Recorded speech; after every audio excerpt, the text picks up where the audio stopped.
আমাদের জন্য লিখেছে, শুরু করেছে, খুব ভালো। মুখটা দিয়ে শুরু করি।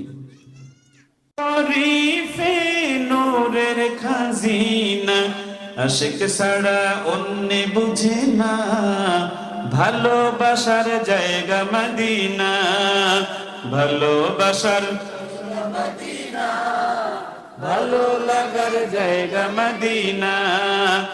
একদিন কবরে যাব, কেউ তো যাবে না, একদিন কবরে যাব, কেউ তো যাবে না, যাবে আমার শাহে মদিনা, ভালোবাসার জায়গা মদিনা, ভালোবাসার জায়গা মদিনা, ভালো লাগার জায়গা মদিনা, ভালোবাসার জায়গা মদিনা, ভালো লাগার জায়গা মদিনা।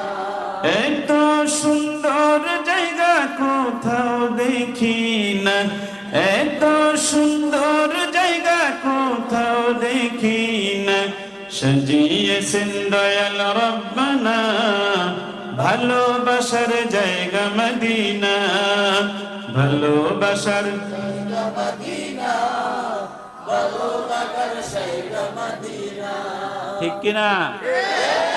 আওয়াজ দিয়ে বলতে হবে, ঠিক কিনা? মদিনা শরীফে আমি রায়হান গত কিছুদিন আগে যে আসছি, জান্নাতুল বাকিতে আমি আর রায়হান যে 4 রাকাত নামাজ পড়েছি, আমি আল্লাহকে সাক্ষী রেখে বলছি, যখন সিজদা দিচ্ছিলাম 2 চোখ দিয়ে সাগরের মতো পানি আসছে, আলহামদুলিল্লাহ। আর মনে হচ্ছিল যে রাসূলের পাশে দাঁড়িয়ে নামাজ পড়ছি। জোরে বলেন সুবহানাল্লাহ। এরকম জায়গায় যেতে চান আপনারা? আরো জোরে বলেন, যেতে চান? জন্ম আমার নবীর যুগে হলে কেমন হতো, জন্ম আমার নবীর যুগে হলে কেমন হতো, দুনয়নে রাসূল পাক, দুনয়নে রাসূল পাক দেখলে কেমন হতো,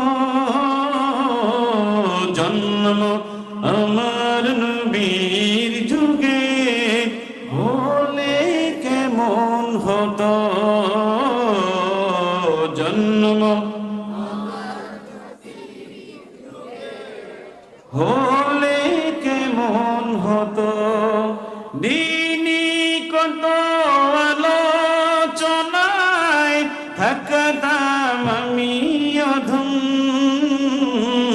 সামনে রাসূল পাক হতো, পাশে সাহাবাগণ, আবু বকর ওমর উসমান আলীর সঙ্গী কেমন হতো, আবু বকর ওমর উসমান আলীর সঙ্গী কেমন হতো,